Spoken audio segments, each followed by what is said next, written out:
eu li a vida de Padre José de Anchieta Olha, e fiquei entusiasmado. Falei, vou ser jesuíta, quero ser padre. E fui com esse entusiasmo, mas foi um entusiasmo fugaz. sim. Passou. Mas aquela ideia sempre esteve presente. Quando, com 17 anos, eu lia Thomas Merton, Sigurd de Jonas, foi o primeiro que eu li, né? E Sementes de Meditação, etc. Então, aí eu falei, eu queria ser padre. Aí fui falar com a mamãe. Minha mãe, muito religiosa, ela disse, muito bem, meu filho. No entanto, você vai trabalhar, vai acabar seus estudos, e aí sim você vai tomar uma decisão. Minha mãe era italiana, nasceu na Itália. E ela, quando dizia, não voltava atrás, não. Era aquilo e a gente tinha de fazer o que ela realmente estava afirmando. E eu então falei, tá bom, então continuei, vou fazer meus. Trabalhava na Leão Júnior, fiz meus estudos, fiz administração, fiz sociologia, então, e quando completei 21 anos, ela chegou para mim e disse, 21 anos, filho, agora você decida. Falei, vou para o convento. Já estava decidido. Aí eu fui para o convento. Olha só. Então, quer dizer, alimentando essa vocação, foram alguns anos. Eu vivia depois na Ordem Terceira Franciscana, com 17 anos e meio eu entrei, não esqueça. Sim, sim, sim. E ali eu ajudava, vivia lá no convento, sábado e domingo. Saía da firma, lá da Leão Júnior, eles me levavam de automóvel, de carro, até o convento. E ali eu ficava, e à noite eu estudava, ia para a faculdade que era ao lado do convento. Olha só que coisa. Entrou realmente aos 21, mas a partir dos 17 já tinha uma presença muito Muito ativa. ativa na vida religiosa franciscana. Na vida Olha que religiosa coisa. E aí você sabe que quando eu fiquei frade, vou contar também uma coisa pitoresca. Sim, sim. Já fui para o noviciado. O noviciado foi lá em Rodeio, Santa Catarina. Depois vim fazer a filosofia onde? Em Curitiba. 2 anos. E aí o Frei Tadeu, que era o superior da casa, designava os estudantes, eram uns 27 estudantes na minha turma, para trabalhar aqui, trabalhar lá, limpar os toaletes, limpar corredor, limpar quarto desse padre, limpar quarto daquele outro frade, assim por diante. E ele falou, você vai limpar esse quarto. Me deu lá o número do quarto e o nome do frade. Tá bom, não conhecia o frade. Quer dizer, não conhecia nenhum deles. Já cheguei lá, fui lá limpar. Quando eu vejo a fotografia do frade do quarto que eu estava limpando e que limpei durante 2 anos, era daquele que me bateu na porta. Ai, Jesus! Que bateu a porta na minha cara. Já começou assim. Não, você vê, nunca ele me viu entrar no quarto dele, graças a Deus, porque eu ia limpar o quarto, ele não estava, né, evidente. E eu estava limpando o quarto daquele que me bateu a porta na cara. 2 anos. Foi o primeiro exercício de mortificação e de passar por cima de qualquer outro sentimento, mas 2 anos. Né? 2 anos de filosofia que eu fiz lá, depois fui para Petrópolis fazer a teologia. A filosofia A foi fi- limpando o quarto do frade que bateu. Mas que coisa, são os desígnios de Nosso Senhor que Isso a que eu gente falo não são os entende. desígnios que a gente nunca sabe bem. Ele nos indica, né? Ele nos conduz e faz com que a gente trabalhe dentro de nós mesmos, Sim, para ver que a dimensão da vida é muito mais ampla do que aquilo que nós julgamos sim. exteriormente. Esse frade, depois de um tempo, ficou sabendo que bateu a porta na. Não, o senhor nunca Eu falou nunca com ele. perguntei, Nunca perguntou. nunca Nunca. falei com ele desse jeito. Não, cumprimentava, etc. Porque eu era estudante, né? Eles eram padres já de bons anos, né? Deixa passar. É. Mas Então ele olhava para mim e eu olhava para ele e pronto. e ninguém falava nada. Ninguém falava nada. Nem ele tocava no assunto e nem o senhor.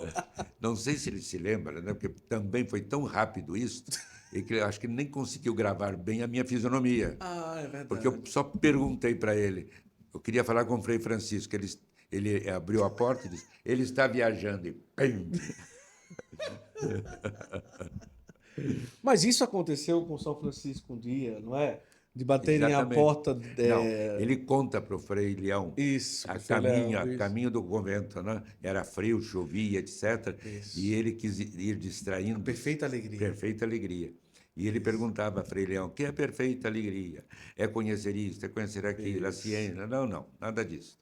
Então, o que é alegria perfeita? É agora chegarmos no convento, frio, fome, né? À noite, batermos a porta, vem um frei, que e nos pergunta: o que vocês desejam? E ele olhar bem para nós e nós dizemos: somos frades, queremos entrar.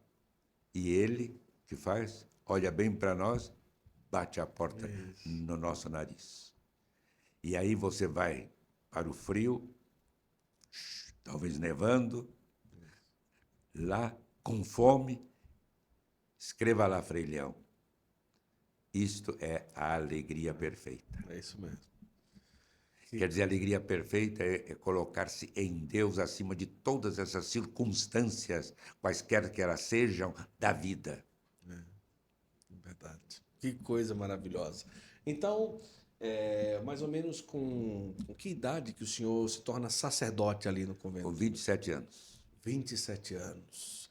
E já estava na cidade de? Eu estava em Petrópolis, né? Sim. Eu me ordenei em Curitiba. Eu fui me Certo. ordenar em Curitiba. Quem me ordenou em Curitiba foi Dom Pedro Fedalto. Sim. Dom Pedro Fedalto. Agora, lá em Petrópolis, eu tive como professor de teologia de patrística, eu tive como professor Dom Paulo Evaristo, Frei Evaristo, ele teve o nome Dom Paulo quando Sim. ficou bispo, mas era Frei Evaristo para nós. Ah, Então entendi. foi ele. E eu fazia as fichazinhas dele. Ele pedia, uma vez ele me pedia para fazer, ele tinha costume de fazer um resumozinho em pequenas letrinhas pequenas, que eram fichas. E ele depois queria arquivar. E ele, você vê como são as coisas, vê? Tudo vai Olha. sendo orientado. Me pediu para fazer selecioná-las, essas fichas, guardá-las, para que ele pudesse com facilidade depois encontrar. Olha que coisa, né?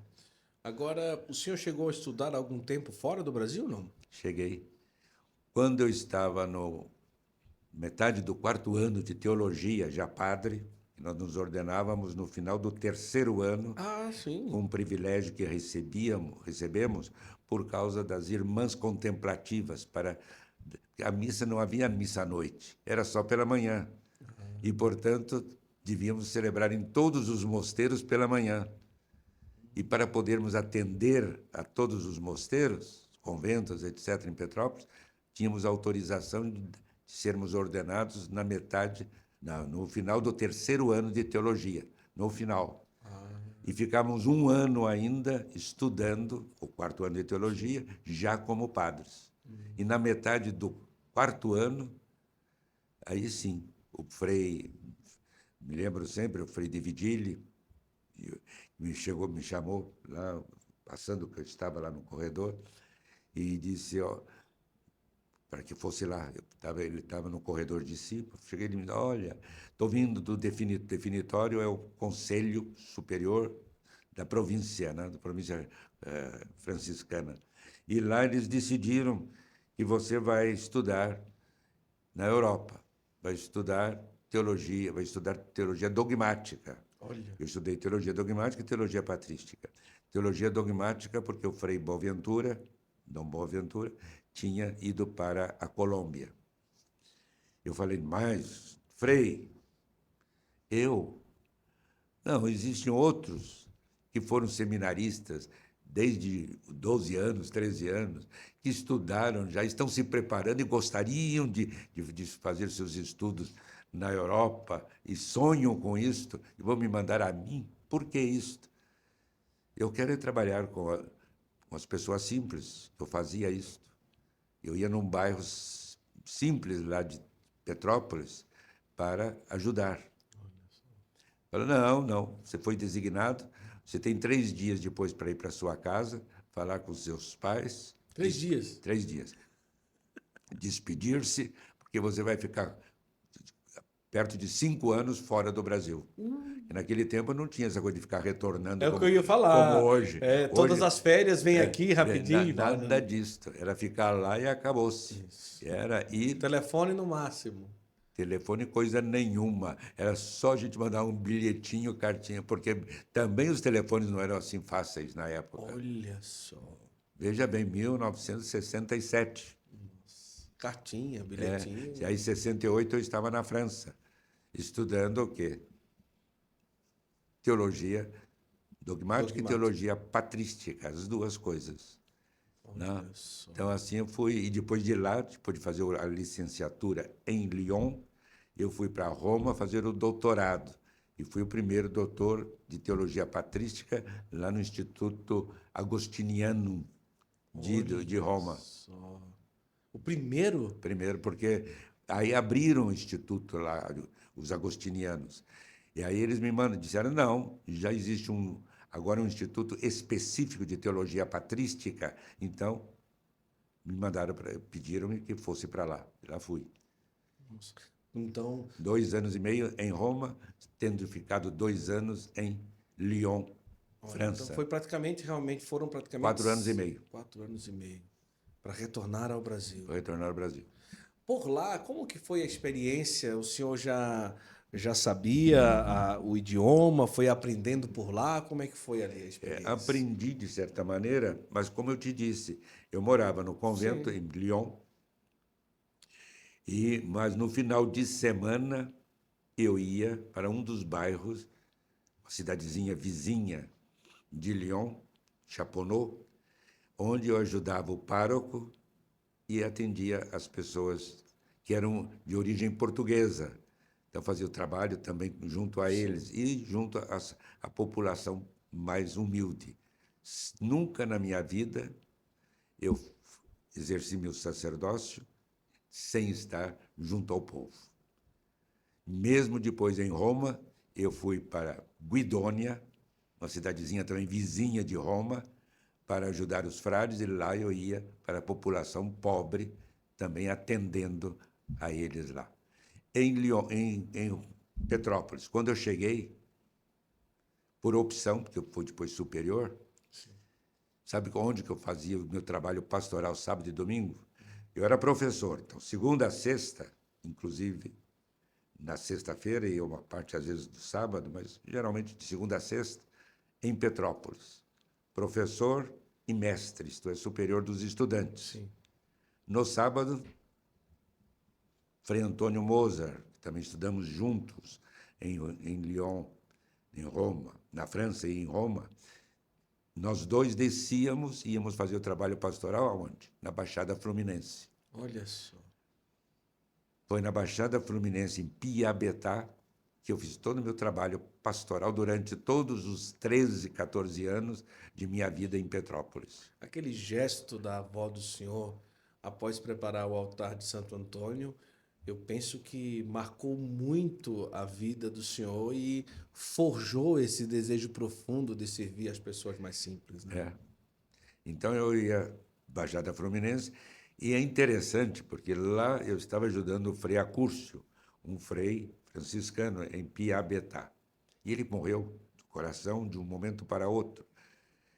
Então o bispo da diocese de Petrópolis, Dom Manuel Sintra, falou: "Não", falei: "Olha, Frei, nós temos o costume seguinte, temos a matriz e construímos sempre numa das comunidades, desenvolvemos mais para posteriormente ir para a periferia, assumir aquela outra comunidade como paróquia e deixar a que foi desenvolvida, que cresceu, que já tem possibilidades para a diocese.